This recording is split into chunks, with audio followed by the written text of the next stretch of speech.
तगड़ा किसान भाइयों को आपनों कृषि खेती यूट्यूब चैनल पर घणों घणों स्वागत है। किसान भाइयों, आज हम बात करेंगे तरबूज की खेती के बारे में। तरबूज में 90% पानी रहता है और 10% में काफ़ी सारा मिनरल्स और विटामिन प्रोटीन रहता है। तरबूज जायद की मुख्य फसल है। अब तरबूज के लिए बात करें आप आवश्यक जलवायु की, तो तरबूज शुष्क गर्म जलवायु और की फसल है। इसके लिए गर्म दिनों और लंबी रातों की आवश्यकता पड़े हैं। बीजों का अंकुरण के लिए 25-30 डिग्री सेंटीग्रेड तापमान और पौधों की वृद्धि के लिए 28-30 डिग्री सेंटीग्रेड तापमान आवश्यक रहता है। जब फल निर्माण हुआ वो टाइम पर 24-27 डिग्री सेंटीग्रेड तापमान की आवश्यकता पड़े हैं। किसान भाइयों, तरबूज की खेती के लिए राजस्थान का शुष्क क्षेत्र बहुत ही सर्वोत्तम माना गया है, उपयुक्त हैं, क्योंकि यहाँ पर उच्च गुणवत्ता वाले फल प्राप्त होते हैं। अब बात करें मिट्टी की, तो तरबूज के लिए रेतीली दोमट या दोमट मृदा अच्छी रहती है। रेतीली दोमट मिट्टी में तरबूज से अधिक पैदावार ले सका हैं। मिट्टी का पीएच मान 6.5-7 के मध्य होना जरूरी है। अब बात करें खेत की तैयारी। किसान भाइयों, तरबूज की खेती चूँकि आप रेतीली दोमट मिट्टी में की खेती करा तो खेत की तैयारी में ज़्यादा आवश्यकता न पड़े है। इसके लिए एक बार मिट्टी पलटवा लूँ, जुताई कर लेवा, उसके बाद 2 जुताई देसी हलूँ या कल्टीवेटर कर खेत में समतल कर लेवा। अब बात करें उन्नत किस्म की, तो तरबूज की उन्नत किस्मों में बढ़िया किस्म है अर्का मानिक। इस किस्म का फल अंडाकार रहता है और प्रत्येक फल का वजन 608 किलोग्राम तक रहता है। त्वचा हल्की हरी, जिस पर फीके हरे रंग की धारियाँ होती हैं। गुदा गहरे लाल रंग का और बहुत ही मीठा होता है। इसमें अगर मिठास की बात करें तो 11-12% रहता है। रोग रोधी किस्म है। पैदावार की बात करें तो 600-800 क्विंटल प्रति हेक्टेयर ई किस्म पैदावार मिल जावा है। ये किस्म लगभग 120-125 दिन में पककर तैयार हो जावा है। दुर्गापुरा केसर तरबूज की ये बहुत ही अच्छी वैरायटी है, लेट वैरायटी है।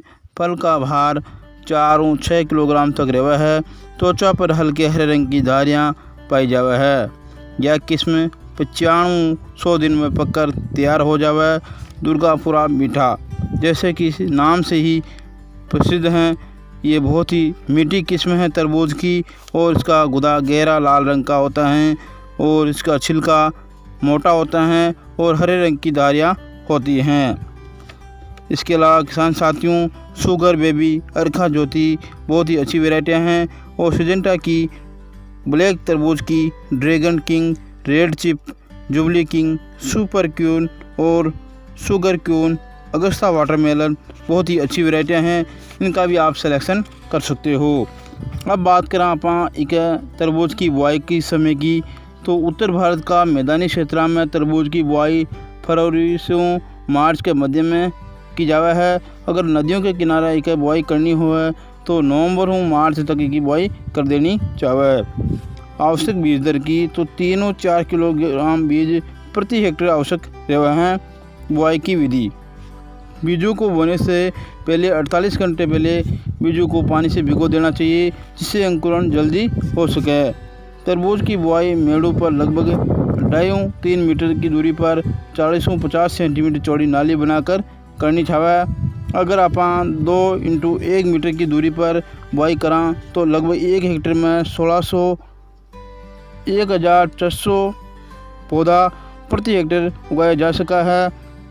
एक स्थान पर 2 या 3 बीज ही बोते हैं। अंकुरण के 10 से 15 दिन बाद एक स्वस्थ पौधे को छोड़कर अन्य पौधों को हटा देना चाहिए। अब बात करें खाद और उर्वरकों की। किसान भाइयों, तरबूज से अगर आप अधिक पैदावार लेबू चाहें तो खाद और उर्वरकों का संतुलित मात्रा में प्रयोग करना जरूरी है। इसके लिए 1520 टन गोबर की खाद, 120-220 किलो यूरिया, 60-90 किलो DAP और 100-120 किलो म्यूरेट ऑफ पोटाश अगर आवश्यक हो तो ज़रूर देवे। आमतौर पर किसान भाई की करा है कि अधिक तापमान वाले क्षेत्रों में नाइट्रोजन डालने से अधिक नाइट्रोजन डालने से तरबूज की जो बेलड़ियाँ व लताएँ हैं उनमें नर फूलों की मात्रा बढ़ जावे और मादा या संपूर्ण फूल कभी कभी निर्माण से पहले ही नष्ट हो जावे, जिसके कारण फल निर्माण में कमी रहे। इसलिए फल निर्माण से पहले ही सभी प्रकार के उर्वरकों को भूमि में मिला देना चाहिए।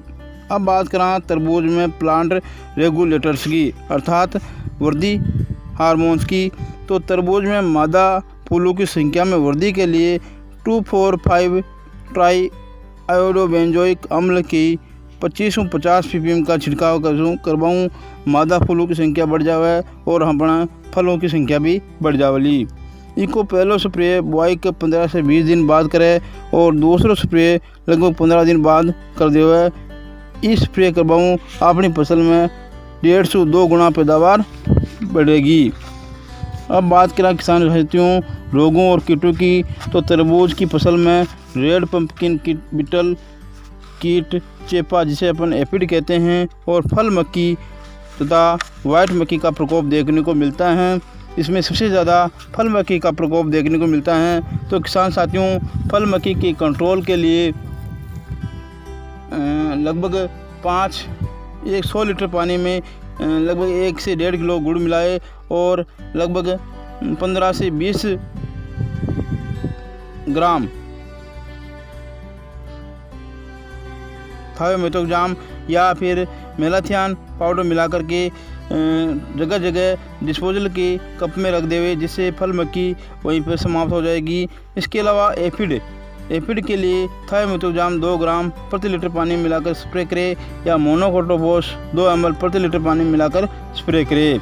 रेड पंपकिन बीटल ये लाल कलर का होता है और इस कीट के नियंत्रण के लिए मोनोक्रोटोफॉस 36 SL या डाइमिथोएट 30 cc 2 ml प्रति लीटर पानी में मिलाकर के स्प्रे करें। तो किसान साथियों अब बात करते हैं तरबूज में लगने वाले रोगों के बारे में। तरबूज में चूर्णी फफूंदी रोग, इस रोग के कारण पत्तियों पर सफ़ेद पाउडर सा जम जाता है और इससे पत्तियां सूख जाती हैं और भोजन न बना पाती हैं। इसके कारण पौधों की वृद्धि रुक जाती है और पैदावार में कमी आती है। तो साथियों इस रोग के नियंत्रण के लिए सल्फर का छिड़काव करें। इसके अलावा डाउनी मिल्ड्यू रोग, इस रोग में पत्तियों सूखने लग जाती हैं। इस रोग के नियंत्रण के लिए रिडोमिल गोल्ड का स्प्रे करें। अगर किसान भाइयों आपने अब तक हमारे कृषि खेती यूट्यूब चैनल को सब्सक्राइब नहीं किया है तो सब्सक्राइब करें, लाइक करें और शेयर करें। जय हिंद, जय भारत, जय किसान।